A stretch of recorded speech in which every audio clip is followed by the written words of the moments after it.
Bien, entonces ahora vamos a hablar de lo que son las estructuras anexas de la piel, en las que encontramos pelos, uñas y glándulas. Estas todas se desarrollan a partir de la epidermis en la etapa embrionaria, es decir, durante el embrión, y tienen funciones fundamentalmente de protección y ayudar a controlar la temperatura y evitar, también la deshidratación. Vamos a ver que el pelo es una proyección de la epidermis y está compuesta fundamentalmente por células queratinizadas que mueren en el proceso, mientras que las uñas también son células epidérmicas queratinizadas muertas, pero se las encuentra en placas, que sabemos dónde están ubicadas las uñas, en las manos y en los pies, pero estas células se encuentran muy agrupadas. El pelo está presente en la mayor parte de la superficie de nuestro cuerpo, excepto en las palmas de las manos y las plantas de los pies, así como por ahí en los labios. Son zonas donde no vamos a encontrar pelos, pero si uno observa, aunque no veamos sea un pelo muy finito, toda nuestra superficie corporal está cubierta por pelos, que cumplen, como decimos, funciones protectoras. Por ejemplo, en el cabello, el cuero cabelludo, lo resguarda a la piel de nuestro cráneo, que es el cuero cabelludo, de sufrir heridas, los protege de los rayos solares y también ayuda a que no perdamos calor por esa zona. ¿Sí? Evidentemente, como vemos, no es esencial, pero contribuye un poco a esa protección. Lo mismo que las cejas y las pestañas, que protegen a los ojos de partículas extrañas, al igual que los pelos de la nariz y de las orejas, que tienen la función de proteger esas zonas o entradas de esas cavidades de partículas extrañas. La estructura básica del pelo, vamos a encontrar el tallo piloso, que es lo que se proyecta fuera de la superficie de la piel, mientras que el folículo piloso contiene lo que es la raíz del pelo, que es como ven, el pelo se forma a partir de una irrupción de la epidermis en la dermis, formando lo que es el folículo piloso. Y también vamos a encontrar en la estructura del pelo las glándulas sebáceas, que son las encargadas de producir el sebo y evitar que se vuelva quebradizo y lo lubrica, y el músculo erector, que este es un músculo de tipo de tejido muscular liso que une el tejido conectivo que rodea el pelo con también el tejido conectivo de la dermis, y se puede contraer frente a estímulos de tipo simpático de esa zona que no podemos controlar, el sistema nervioso, que es autónomo, pero en casos de que tengamos frío o cuando hay alguna sensación de miedo o alguna emoción que nos genera temor. Puede encontrarse este músculo generando una erección del pelo y además que la piel también se ponga con saliencia, lo que constituye lo que es la piel de gallina. ¿Cuál es entonces la anatomía del pelo? Es decir, cómo está compuesto. Ahora vamos a ver esa estructura. ¿Sí? Dijimos que tiene una parte exterior que se llama el tallo piloso, es lo que vemos, y una parte que está dentro de la estructura de la piel, que es la raíz del pelo. Ambos, tanto el tallo como la raíz, tienen 3 capas de células, que se denomina la médula, que es la parte central, corteza por fuera, y la cutícula, que es la más exterior, que sería lo que nosotros vemos, al menos en la parte del tallo. En la raíz, estas 3 capas quedan contenidas dentro de esa estructura que decíamos que es el folículo piloso, que ahora vamos a explicar. Es decir, el pelo tiene 3 capas, ¿sí? Médula, corteza y cutícula, tanto en el tallo como en la raíz. El tallo es lo que está por fuera, la raíz es lo que está dentro de la epidermis y de la dermis. Pero a su vez la raíz está rodeada por el folículo piloso. ¿Sí? Entonces acá en esta figura estamos viendo la estructura, ¿sí? del pelo, la parte al menos macroscópica o lo que podemos llegar a ver. Vemos que tenemos en la zona, en la parte que está dentro de la epidermis y de la dermis, ¿sí? se proyecta hacia el interior, y acá vemos una zona más engrosada que se lo llama el bulbo piloso. En la base se encuentra también una saliencia o una hendidura dentro de ese bulbo que se la llama papila pilosa o papila del pelo, en la cual se ve que ingresan vasos sanguíneos. Esto, lo rojo representa arterias, lo celeste representa venas, es decir que acá ingresa un vaso que lleva oxígeno y nutrientes, que se capilariza, y luego sale un vaso que es una vena que trae desechos metabólicos y dióxido de carbono. Por otro lado, también vemos que está compuesto por el músculo erector del pelo, que como ven se conecta en la parte del bulbo con la parte profunda o más en este caso superficial de la dermis, y también la glándula sebácea que vuelca o drena su contenido dentro de ese folículo piloso. Entonces esta es la estructura general. Como decimos, nosotros lo que vemos acá es la cutícula, que está formada por células queratinizadas muertas y que están unidas gracias a esas proteínas extracelulares que las mantienen juntas y, de una manera muy firme, como nosotros vemos los pelos, ¿no? Uno, si tiene un pelo, va a ver que tiene una alta resistencia, es muy difícil de romper.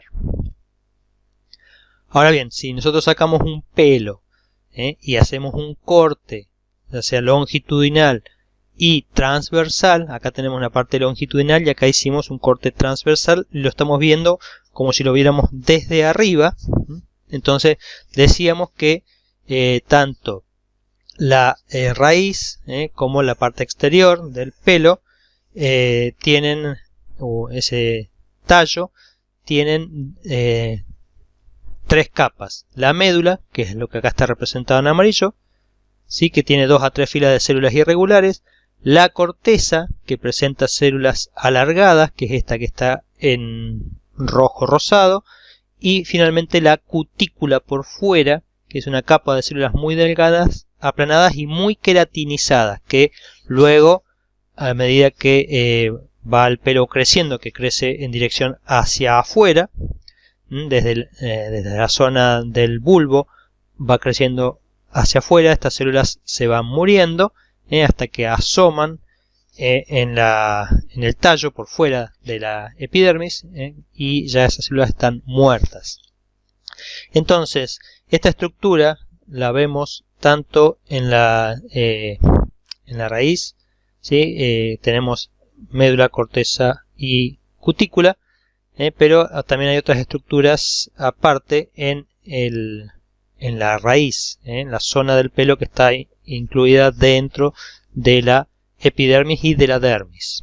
Entonces acá tenemos pelo en el tallo, como vemos tenemos médula, corteza y cutícula, y en la raíz también tenemos médula, corteza y cutícula, y por fuera de estas, que es estas tres estructuras que acá termina en celeste, está el folículo piloso.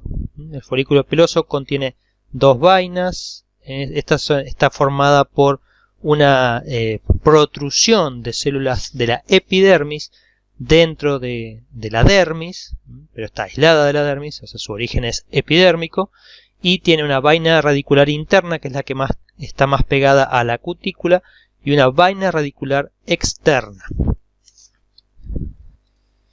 Acá vamos a ver que la vaina radicular externa es la continuación de la epidermis dentro del folículo piloso, mientras que la vaina radicular interna se origina en la zona inferior del bulbo piloso, esta zona ensanchada, que se llama la matriz, es decir, es la continuación de la matriz.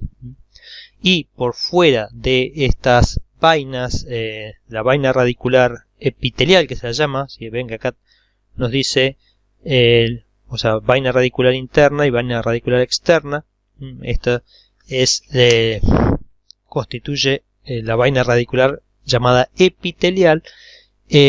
Por fuera está la vaina dérmica, que es un tejido conectivo denso que rodea al folículo piloso. Entonces de esta manera el tejido epitelial que está formando el pelo está aislado por la vaina dérmica o vaina radicular dérmica, que es ese tejido conectivo denso que rodea a ese folículo piloso. Bien, entonces en la base de cada folículo piloso tenemos lo que se llama el bulbo piloso, y este bulbo piloso está rodeado por esta vaina dérmica, un ensanchamiento, y decíamos que en la base encontramos una invaginación, una indentación del tejido dérmico, de la dermis, ¿sí? De esa segunda capa, en donde tenemos un gran número de vasos sanguíneos formando con tejido conectivo areolar, laxo de ese tejido conectivo areolar, y dentro de esta zona, entonces, por fuera, digamos ya formado por el tejido o una continuación de la capa, o sea, formada por células del estrato basal, vemos que se forma la matriz, ¿sí? La matriz son células que están por encima de ese tejido conectivo dentro de la papila del pelo, formando esa matriz que es la zona, o sea, estas células en la matriz que derivan del estrato basal de la epidermis son las que tienen la capacidad de dividirse, por lo tanto son las células que van a permitir el crecimiento del pelo, a partir de, como decimos, de esa parte del bulbo. Acá vamos a ver que el crecimiento del pelo se da en 3 fases, una fase de crecimiento, una fase de regresión y una fase de reposo, pero fundamentalmente acá tenemos en un poco mejor resolución o mayor magnificación lo que es la matriz, esta célula, esta monocapa de células, que son las células que tienen la capacidad de dividirse, y a partir de ellas se generan el resto de las células del folículo piloso. Fíjense que en la fase de crecimiento del pelo lleva entre 2 a 6 años, ¿sí? Entonces las células de esta matriz se van diferenciando, se van queratinizando a medida que va ascendiendo, van surgiendo células nuevas que van alejándose también de la fuente de nutrientes, se diferencian, se van queratinizando, y este periodo puede llevar, o sea, el pelo crece hasta 6 años. Sí, bueno, entonces es importante que nos demos cuenta que el pelo crece desde su matriz, y a medida que se van dividiendo estas células, el pelo va alargándose desde la parte más inferior del bulbo piloso. Este proceso ocurre durante 2 a 6 años, en la cual luego el pelo va a entrar en una fase de regresión, en la cual tiene de 2 a 3 semanas, dura aproximadamente. Estas células de la matriz dejan de dividirse y los folículos pilosos se atrofian, es decir, al no estar dividiéndose, ¿sí? La zona de ese pelo se atrofia, y luego de este periodo de regresión empieza la fase de reposo, que puede durar 3 meses, en la cual no hay ya más actividad metabólica, y después de esta regresión o de este periodo, o sea, luego de la fase de regresión y del periodo de reposo, este pelo se va a caer, o bien se inicia una nueva fase de crecimiento en esta matriz, la matriz del pelo, comienza a crecer nuevamente y va empujando ese pelo viejo, por lo tanto se va a caer el pelo. Entonces, en general nosotros tenemos una cantidad de pelo que se cae normalmente, que acá tenemos entre 70 a 100 por día, pero la tasa de crecimiento tiene un reemplazo que es normal, es decir, se nos cae el pelo, pero no quiere decir que no vuelve a crecer, sino que nuevamente está generándose pelo nuevo a partir de la matriz. O sea, empujamos, es como que la matriz, al ir creciendo, empuja el pelo viejo, ese pelo que ya está desconectado de la matriz, entonces surge un pelo nuevo. Esta tasa de crecimiento y el ciclo puede alterarse con la edad, con el estado hormonal, vemos en los hombres, por ejemplo, que nos vamos quedando a veces pelados o calvos, ya que esta matriz se está atrofiando.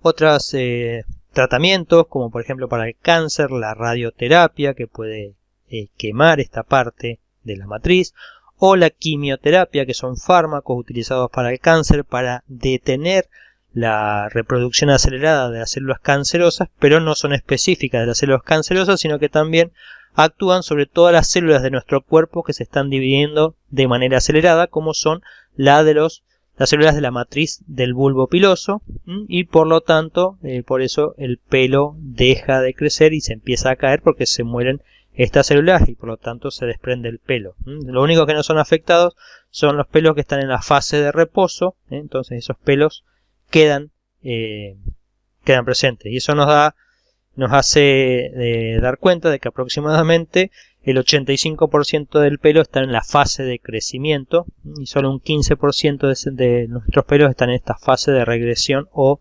de reposo.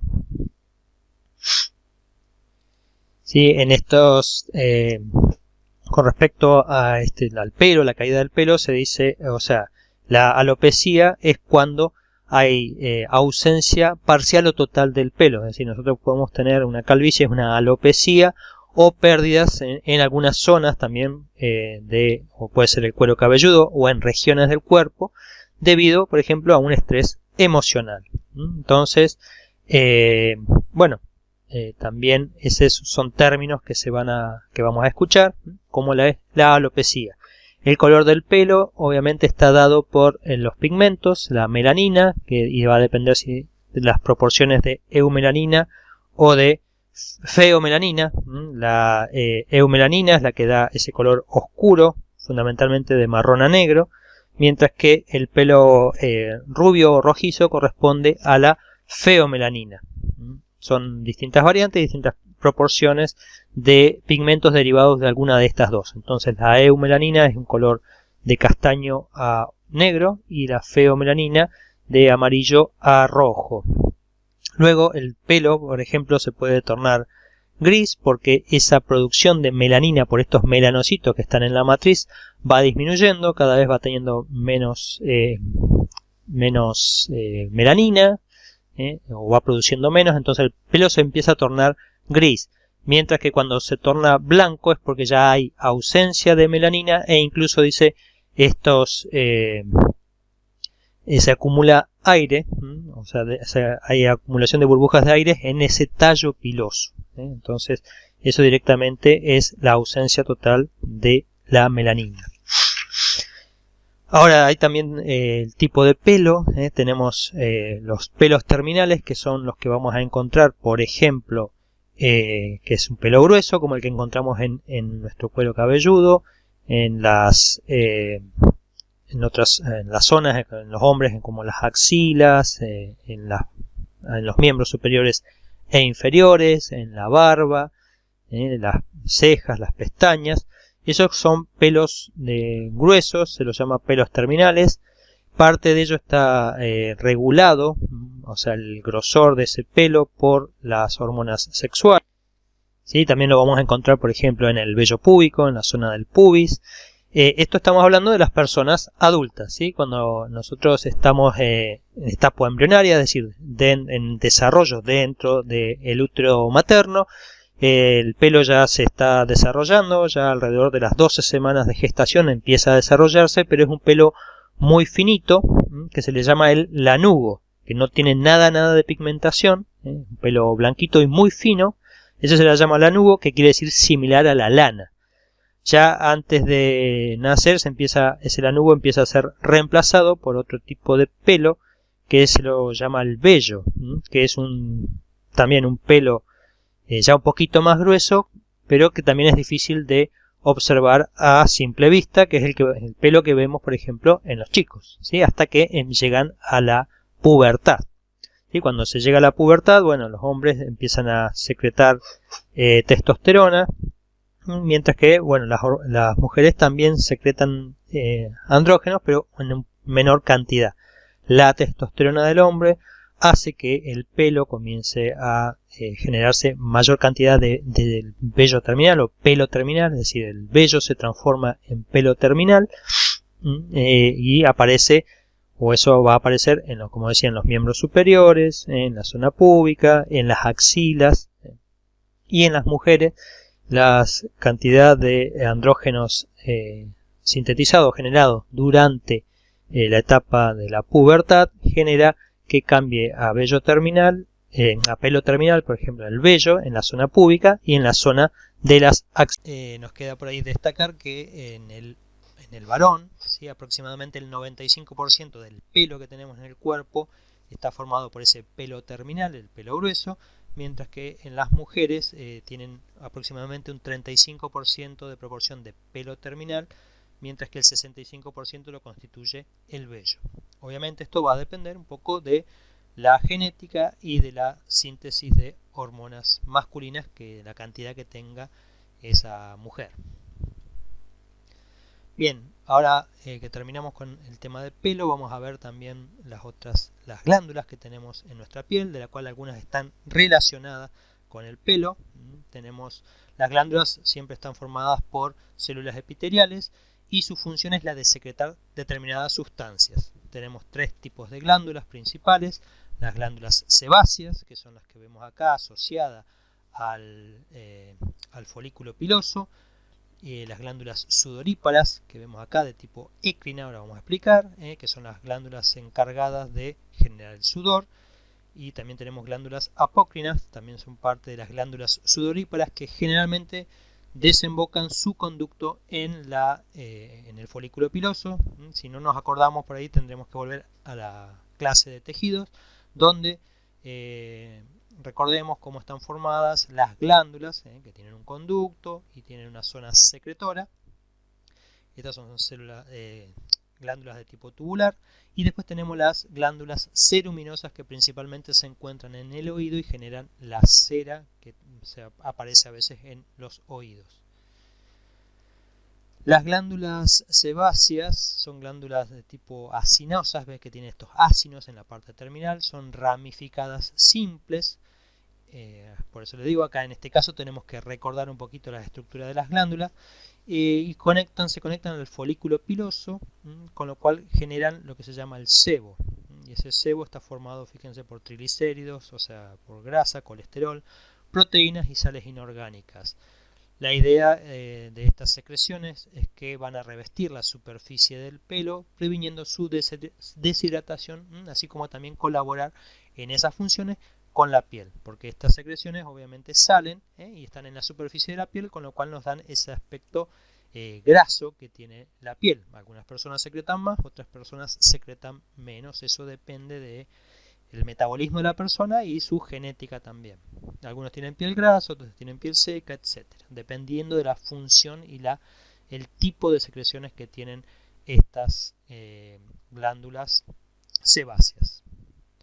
Las glándulas sudoríparas son de dos tipos, son glándulas tubulares simples y enrolladas, como vemos acá. ¿Ven? Es un tubo simple pero que se enrolla muchas veces, que lo vamos a encontrar en la dermis siempre, o incluso en el tejido subcutáneo, y son de dos tipos. Bueno, tenemos las écrinas, que es la que estamos viendo acá en verde, o también que tiene un tipo de secreción merócrina por exocitosis, y también las apócrinas, que apócrinas también, si repasamos ese tipo de secreción glandular, se refiere a la secreción en la cual se rompe una parte de la célula y se libera, aunque esto se ha visto que ya con el tiempo que no es así, sino que también tiene un tipo de secreción merócrina, al igual que las glándulas écrinas. Pero bueno, el nombre ha persistido.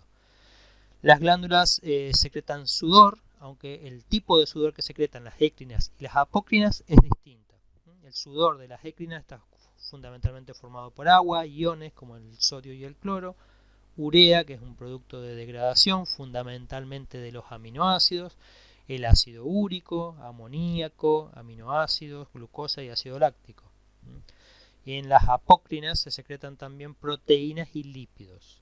¿Sí? La función fundamental de estas es regular la temperatura corporal y eliminar desechos como es el ácido úrico, el amoníaco, algunos de ácido láctico, que bueno, son desechos, y si por ahí alguna vez uno puede ver cuando hemos tenido mucho sudor y se seca, a veces nos queda como una sal blanquecina. Eso se debe a los iones que contiene el sudor, que tiene sodio y cloro como componentes normales dentro del sudor. Por eso a veces podemos ver un aspecto blanquecino en la ropa que ha tomado contacto con nuestro sudor. Las glándulas luminosas son sudoríparas modificadas que secretan una cera, es decir, un tipo de lípidos distintos a los triglicéridos, y que constituye una barrera, esa cera, su función es la de impedir la entrada de cuerpos extraños dentro del conducto auditivo externo, el que llega hasta el tímpano.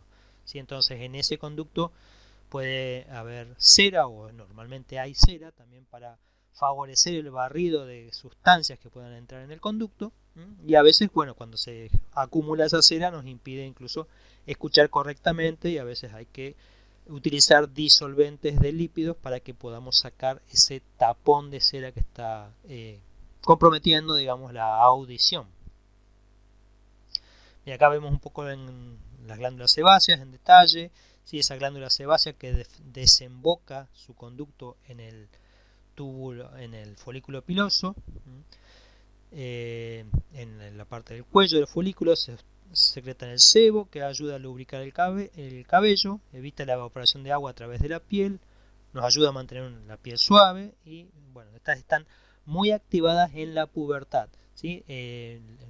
O sea, durante la pubertad tienen una actividad metabólica muy elevada, y como producen sustancias muy ricas en nutrientes para la parte exterior de la piel, o más parte sebácea, pueden ser colonizadas por bacterias que crecen, entonces se produce una infección de las glándulas sebáceas o una inflamación, lo cual lleva a inflamación, a enrojecimiento, y eso es lo que conocemos también como acné.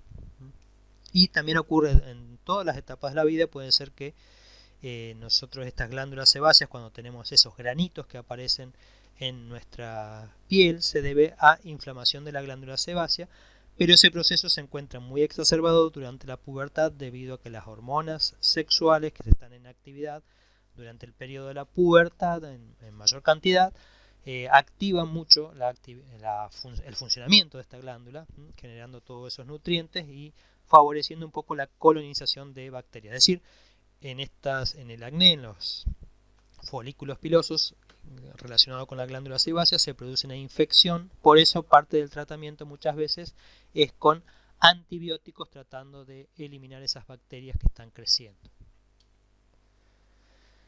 En cuanto a las glándulas sudoríparas, decíamos, tenemos las écrinas y las apócrinas. Las écrinas están en todas las partes de la piel, ¿sí? En especial en las palmas de las manos, bueno, y las plantas de los pies, y nos ayudan a regular la temperatura corporal. Podemos tener hasta medio litro o más, 600 mililitros de sudor por día, y está formado, como decíamos, por agua y electrolitos.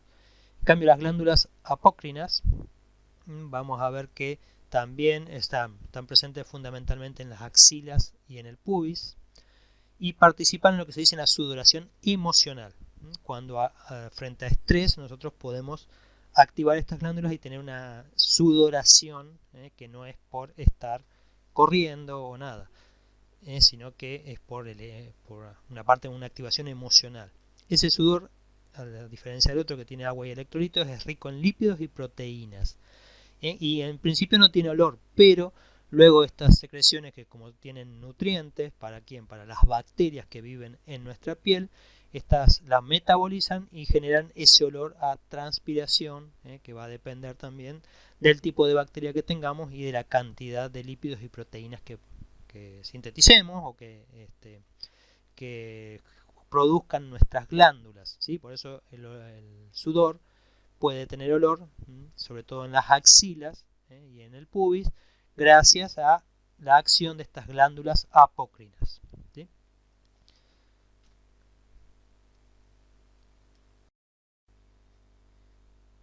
Antes de ver uña, me quedó destacar que tanto las glándulas sudoríparas écrinas como apócrinas participan en esa sudoración emocional, o sea, el sistema, o sea, cuando alguna emoción fuerte nos puede hacer participar de ese sudor frío, ¿sí? No del sudor que se genera para regular nuestro cuerpo, sino que se genera ante un estímulo, de lo que se dice una estimulación simpática, que va a estimular a estas glándulas a que secreten sudor, y en esos casos se llama del sudor frío, porque no se produce por un aumento de la temperatura corporal, sino que la temperatura corporal se mantiene igual, pero se produce sudor de todas formas, y es un sudor emocional, y tanto las glándulas écrinas como apócrinas participan de esta sudoración emocional. Bien, ahora entonces pasamos a la último de estos componentes o estructuras anexas del sistema tegumentario, que son las uñas. ¿Sí? Las uñas, ¿qué son? Son células epidérmicas que están queratinizadas y muertas, por supuesto, pero que están densamente agrupadas, están unidas, ¿sí? Con proteínas que las cuales las mantiene firmemente unidas entre sí y no se descaman, ¿sí? Entonces la diferencia es que con respecto a las células de la piel, de la capa, el estrato córneo, ¿sí? No, vamos a ver que en estos casos no hay descamación, debido a que cuando se mueren, ¿sí? Quedan queratinizadas, pero unidas estrechamente entre sí. ¿Sí? Como saben, estas células, estas estructuras, las uñas, las vamos a encontrar en los dedos de los miembros superiores e inferiores. Cada uña está compuesta por un cuerpo, un extremo libre y una raíz. ¿Sí? Este cuerpo, de la uña está formada por esas células queratinizadas muertas, que tienen un tipo de queratina que es distinta a la del estrato córneo de la piel, pero que por eso es un poco más gruesa, y además esas células se mantienen, como decimos, firmemente unidas. Debajo de este cuerpo de la uña, ahora nos vamos a ver acá, esta es la zona del cuerpo, vemos que hay una capa de epidermis, y por debajo, ¿sí? Que está acá señalada en rosado, y por debajo tenemos la dermis. El color rosado que vemos debajo de las uñas se debe a todas las células, a los vasos sanguíneos que irrigan la zona de la dermis debajo de la uña. Este extremo libre de la uña es el que se extiende más allá de nuestra piel, y es de color blanco debido a que acá ya no tenemos irrigación de vasos sanguíneos subyacentes, es decir, por debajo.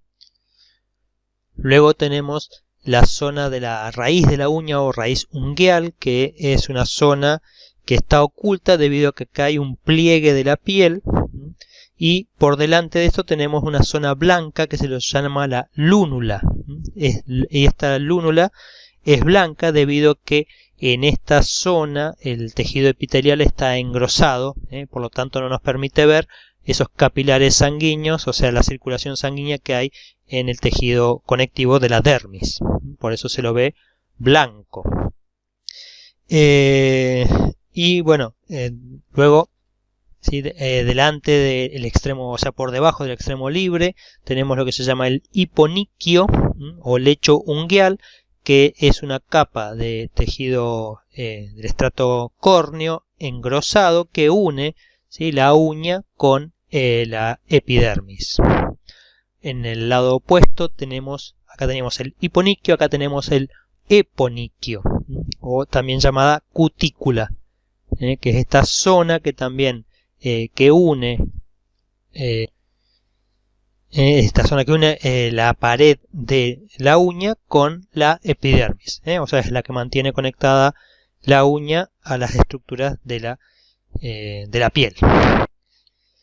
El epitelio que está por debajo de esta zona de la raíz ungueal constituye lo que es la matriz ungueal o matriz ungular también, que son las células que se dividen por mitosis para producir nuevas células, y entonces el crecimiento de la uña es secundario a la transformación de estas células superficiales en células de la uña, esas células que van a producir unos queratocitos, pero con una queratina distinta, más gruesa, y son las que generan el crecimiento de la uña, es decir, a partir de esta matriz ungueal las células se dividen por mitosis y luego se van diferenciando y van creciendo a partir de la raíz ungular. A medida que se van proliferando, estas células van emergiendo para pasar al cuerpo de la uña y luego terminar en el extremo libre, es decir que la zona de la raíz está constituida por células más jóvenes, mientras que las otras, en el cuerpo de la uña ya encontramos las células muertas que se generaron en la raíz unguial, y obviamente las del extremo libre son las más viejas de todas, o sea que se va renovando desde la raíz hacia el extremo.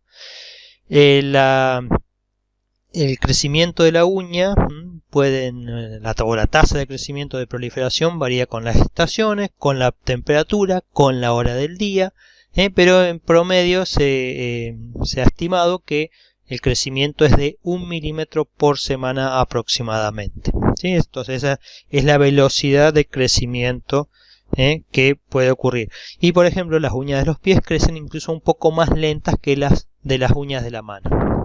Bien, ahora que terminamos de ver cuáles son las estructuras, ¿sí?, de la piel, así como de sus estructuras anexas, vamos a hablar un poco de la homeostasis, de cómo se mantiene o se regula la homeostasis en la piel, ¿sí? Y esto tiene mucho que ver, por ejemplo, con la curación de heridas. Y vamos a distinguir dos tipos de heridas, ¿sí? O sea, la curación de heridas, ese proceso se lo conoce habitualmente como cicatrización. Y tenemos dos tipos, o podemos tener dos tipos de heridas dependiendo la capa del tejido que afecte. O sea, existen heridas epidérmicas, que son heridas bastante superficiales, que se producen cuando hay abrasiones o quemaduras menores. O sea, una abrasión es una raspadura, ¿bien? Cuando uno se raspa la piel, por ahí no sé, se cae y se pone las manos o los codos, podemos raspar así contra el piso y eso genera una abrasión. O quemaduras menores, por ahí, o por sol o por por fuego, pero muy leve, nos pueden llevar a este tipo de heridas en donde solo está comprometido la capa epitelial, ese tejido epitelial de nuestra piel. Y en este caso, acá estamos viendo qué es lo que pasa, o sea, se pierden células, incluso las células basales que están en contacto con la membrana basal.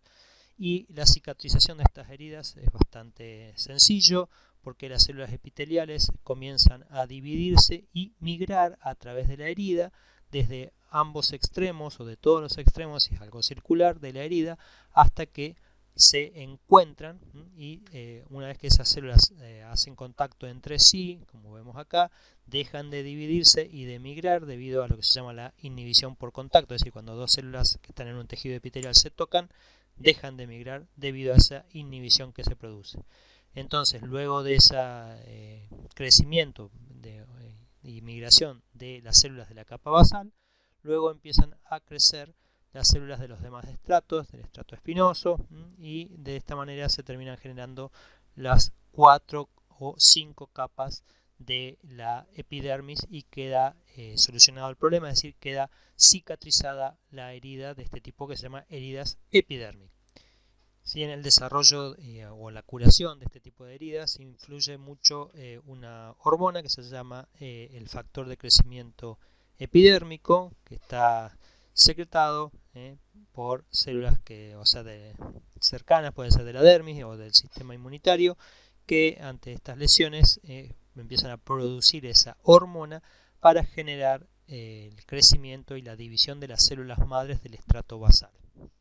El siguiente tipo de herida se produce cuando ya tenemos una herida más profunda que involucra la dermis o puede llegar hasta el tejido subcutáneo. Este tipo de heridas en donde hay daño obviamente si llegamos a la dermis se van a romper vasos sanguíneos, con lo cual hay salida de sangre de los vasos sanguíneos hacia el tejido de la dermis o incluso, como decimos, del tejido subcutáneo más profundo. Este tipo de heridas se resuelve en 4 fases. Una fase se llama inflamatoria, migratoria, proliferativa y madurativa. ¿Sí? Durante la primera fase, la inflamatoria, se va a formar un coágulo de sangre que impide que siga perdiéndose sangre dentro del tejido, incluso que esta sangre puede salir, o sale por la herida hacia el exterior de nuestro cuerpo, hacia la epidermis, por fuera, con lo cual llega a la superficie de nuestra piel, y es una respuesta donde vemos, como se dice, inflamación. ¿Qué quiere decir inflamación? Que los vasos sanguíneos se van a dilatar se hacen más permeables las paredes, permitiendo el paso de células inmunitarias y macrocíticas o que tienen capacidad de fagocitar, como los macrófagos derivados de los monocitos o los neutrófilos, que combaten o van a ingerir y destruir patógenos o cuerpos extraños que pudieran haber entrado con esa herida. Entonces ellos, vamos a encontrar en esa fase inflamatoria células que derivan de la circulación sanguínea producidos por la generación de esta herida, o sea, la vasodilatación que se produce. Entonces fundamentalmente vamos a encontrar monocitos o macrófagos que se convierten en macrófagos y neutrófilos. ¿Sí? Acá, y bueno, en esta herida también lo que vamos a encontrar son estos fibroblastos o células que se diferencian en fibroblastos para empezar a resolver esta herida. Luego en las siguientes fases, o sea, en la fase migratoria, proliferativa y madurativa, es cuando ya se resuelve esta herida, porque la primera etapa entonces está dedicada a contener la pérdida de sangre para formando el coágulo y a eliminar cualquier sustancia o patógenos que hayan ingresado. Recordemos que en la piel también tenemos muchas bacterias que viven, así que cualquier herida y ruptura de estas capas de la epidermis y de la dermis genera el ingreso de bacterias que podrían generar una infección. Por lo tanto, por eso migran estas células de la defensa. En la siguiente etapa, en la etapa migratoria, el coágulo que estaba presente ya se va convirtiendo en una escara que va siendo profunda y de a poco los tejidos se van renovando. Los fibroblastos empiezan a secretar colágeno y van en la herida, en el coágulo se generan haces de fibrina que empiezan a través de esos haces de fibrina van migrando los fibroblastos y empiezan a sintetizar colágeno y glucoproteínas, con lo cual empiezan a cubrir estas zonas que estaba formada por esa escara, ¿no? Ese coágulo de sangre que había inicialmente. Y luego comienzan a desarrollarse también los vasos sanguíneos dañados para reparar o reponer o restaurar la circulación sanguínea en ese lugar. Entonces ahí ya en esa etapa pasamos a la etapa la fase de granulación o proliferativa. Entonces vamos dando lugar a la siguiente fase, ¿sí? Que es la proliferativa, en la cual las células del epitelio comienzan a migrar. Estas células están creciendo aceleradamente para cubrir ese coágulo que había y empezar ya a irlo limitando cada vez más, el cual siguen creciendo las células del tejido epitelial y va quedando una costra o también llamada escara de lo que fue el coágulo inicial. ¿Sí? Y en esta etapa proliferativa entonces las células, los fibroblastos del tejido conectivo de la dermis ya sintetizan más colágeno, que este colágeno se va depositando de una manera más aleatoria, es decir, no tiene una determinada dirección, y además se acelera el crecimiento de los vasos sanguíneos dañados para reconectar, como decimos, la circulación. Ya en la fase madurativa es donde se va a desprender la escara o la costra, la capa de epitelial, o sea, ¿sí? La epidermis recupera su grosor normal y dentro de la dermis vamos a encontrar el tejido de cicatrización con algunos fibroblastos un poco más en mayor cantidad y con las fibras de colágeno ya un poco mejor organizadas, ¿sí? O sea, siguiendo más o menos los patrones originales que tenía la piel, ¿sí? Sin embargo, sabemos que en una cicatriz siempre va a quedar dependiendo de cómo fue esa reparación y cuán grande fue el daño, pero nos queda un tejido con un poco menor podemos decir, de pigmentación, debido a que la circulación no se restablece casi al 100% de la original, entonces puede quedar menor circulación sanguínea, con lo cual queda como un tejido más claro, con menor pigmentación, ya les digo, en base a la sangre, y además también porque no se ha renovado los pigmentos de los melanocitos que había en esa zona. Con el tiempo y quizás a veces años se puede llegar a ver de una manera casi igual a la piel original. La formación de la cicatriz o del tejido cicatrizal es lo que se llama como fibrosis.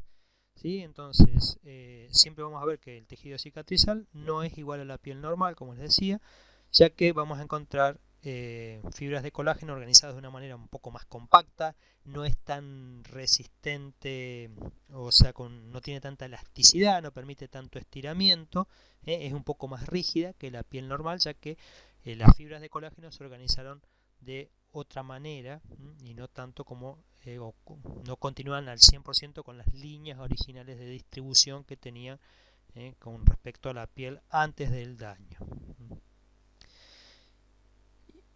Bien, entonces continuamos, esto es con respecto a la función como en la curación de las heridas, y ahora vamos a ver que también durante el envejecimiento en el sistema tegumentario o el tejido tegumentario sufre cambios, y estos cambios están más asociados a lo que ocurre en la dermis. Durante el envejecimiento observamos que se observan una menor cantidad de fibras de colágeno en la dermis, estas se vuelven más rígidas, no hay una tasa de renovación tan alta. Recordemos que si bien el colágeno es esa proteína más abundante y está siempre presente en la piel, igual también no es que no se está renovando, sino que tiene una tasa de renovación por fuera de las células que depende de la actividad y de la edad de una persona. Es decir, esa tasa de renovación se va haciendo más baja a medida que envejecemos, estas fibras de colágeno se van volviendo más rígidas y además comienzan a romperse y desorganizarse. Esas fibras elásticas también van perdiendo esa elasticidad, ya la piel no tiene esa capacidad de elasticidad, de estirarse, se comienza a poner más engrosado y se pueden observar esos deshilachamientos, esas pérdidas de pedacitos de la piel. En fibroblastos también van desapareciendo con la edad. Recordemos que los fibroblastos tienen la capacidad de regeneración, de dividirse, regeneración del tejido, etcétera. O sea que a medida que van disminuyendo el número, también va perdiendo esa capacidad del tejido. Y esto lleva también a que aparezcan grietas y surcos, lo que llamamos las arrugas, que están dadas fundamentalmente en los lugares donde hay más movimiento de la piel, como en la cara, en la parte de la gesticulación, o en las líneas donde trabaja más en el resto del cuerpo.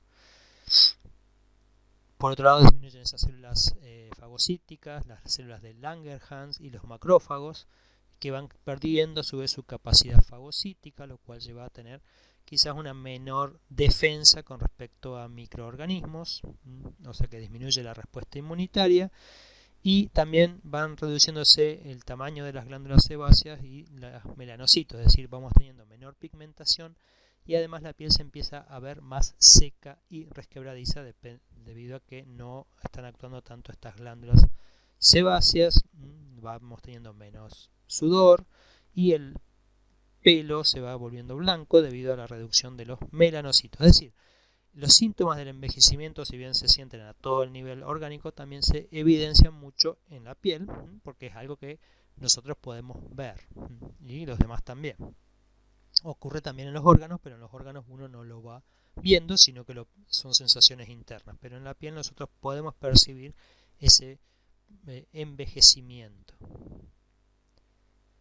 Y acá vemos entonces comparación lo que es en una persona joven y en una persona mayor, en la cual también van apareciendo actividades también de los melanocitos, en la cual aparecen manchas con la edad, se adelgazan las capas dérmicas y de la epidermis, tenemos menor producción de sudor, de sebo, la piel empieza a perder los pelos, ese pigmento que teníamos, o sea que empiezan a aparecer las canas, y eso es lo que se va viendo Fíjense que la capa de grasa subcutánea también adelgaza, la piel de las personas mayores, de los ancianos, es más fina y más quebradiza, por todas estas cuestiones que estamos explicando en la clase.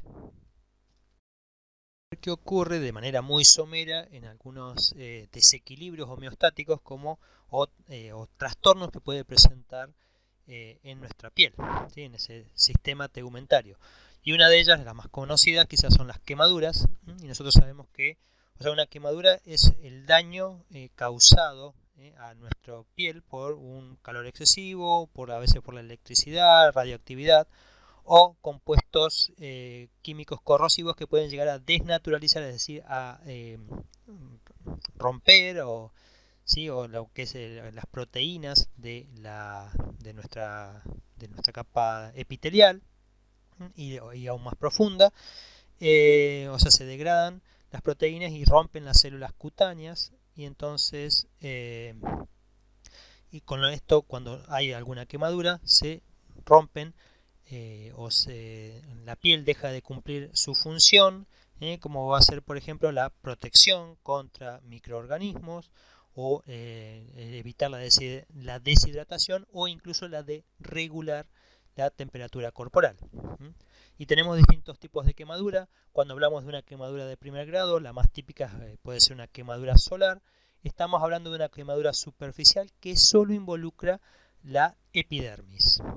En este caso, como decimos, los melanocitos, cuando hay una quemadura de este tipo, vamos a encontrar lo que se dice un eritema, un enrojecimiento, con un dolor no muy intenso, un dolor ligero, ya que acá, como decimos, no hay tantas terminaciones nerviosas, en la cual vamos a ver que se activan los melanocitos produciendo mucha más melanina, con lo cual la piel al tiempo va a adquirir un tono más oscuro, se va a broncear después de ese eritema, debido a la sobreproducción o la hiperproducción de melanina por los melanocitos, tratando de proteger a las células de los rayos UV. Si no se logra compensar esto, las células epidérmicas pueden morir, que es lo que ocurre habitualmente luego de unos días, generándose una descamación intensa luego de exposición al sol, y con el tiempo, a los pocos días ya esta epidermis puede cicatrizar a través de los procesos que hemos visto anteriormente. Entonces, una quemadura de primer grado involucra solamente la epidermis. En las quemaduras de segundo y tercer grado ya es más profunda, o las úlceras de decúbito, donde se daña la capa. En las de segundo grado el daño llega hasta la dermis, a través de una quemadura solar intensa, o otro tipo de quemadura como puede ser eléctrica, o como decimos, las úlceras, cuando una persona está mucho tiempo apoyada sobre una zona de la piel, puede llegar a dañarla. Eso ocurre en personas hospitalizadas mucho tiempo, en la cual, ustedes van a ir viendo que tienen que manejarla de tal manera, de irla rotando, de que no siempre esté apoyada sobre el mismo lugar, porque puede producir este tipo de úlceras, daño a la piel, a la capa epidérmica y dérmica. Entonces, ese daño ya es más grave.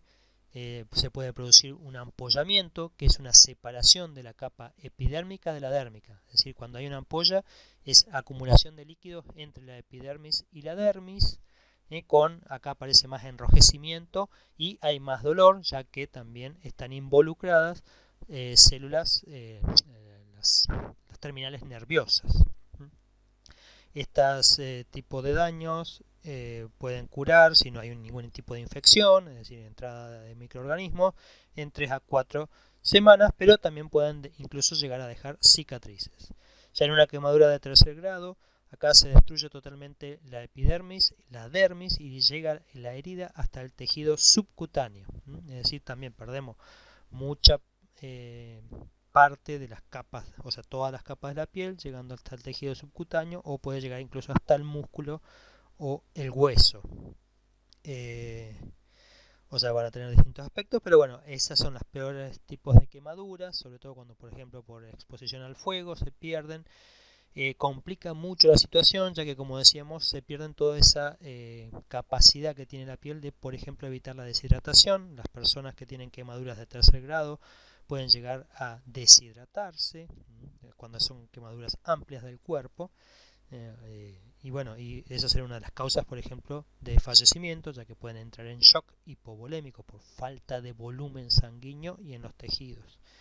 Entonces, vamos a ver, o sea, el grado de una quemadura está clasificado en función de la cantidad de capas que han sido comprometidas por ese proceso.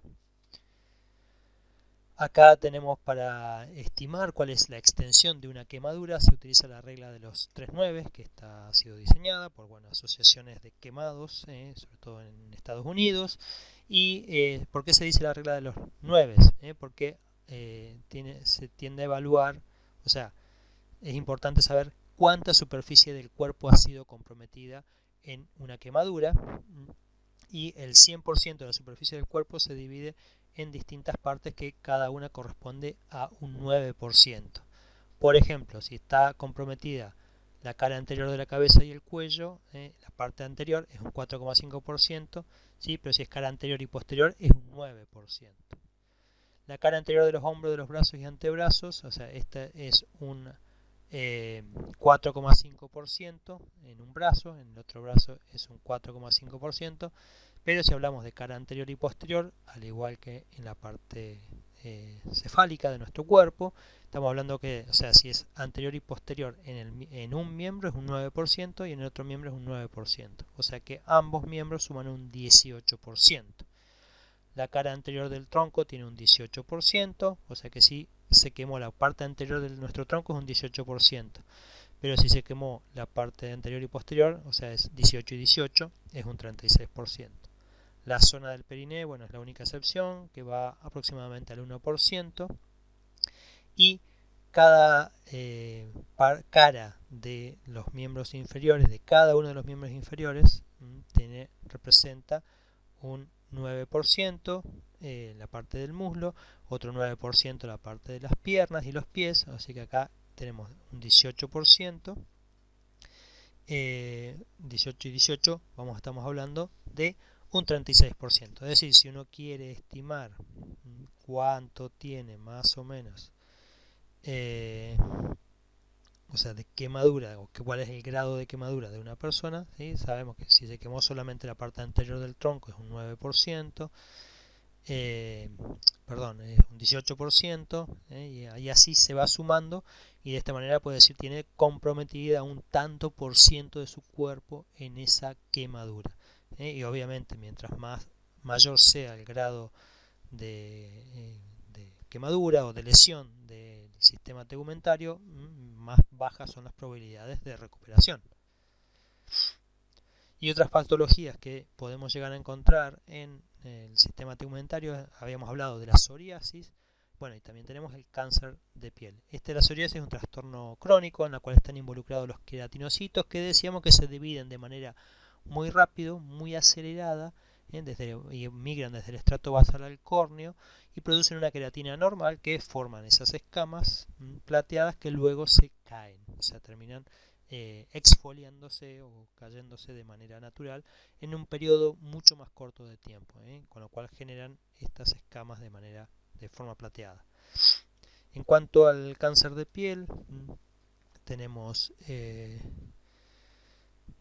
tres tipos de cáncer de piel, los más conocidos. Uno de ellos está generado por los melanocitos, que generan lo que se llama el melanoma, que es un crecimiento anormal de las células que generan el pigmento, que son los melanocitos, por eso se ven zonas pigmentadas, mientras que los otros dos tipos de cáncer están formados por células epiteliales de los tipos de los queratinocitos, ¿sí? O sea, tenemos el carcinoma de células basales o carcinoma vasocelular, está originado obviamente por una división anormal o un crecimiento anormal de las células basales de la capa más profunda de la epidermis, mientras que el carcinoma de células escamosas o carcinoma epidermoide está formado o está generado por el sobrecrecimiento patológico de células del estrato espinoso, ¿sí? Entonces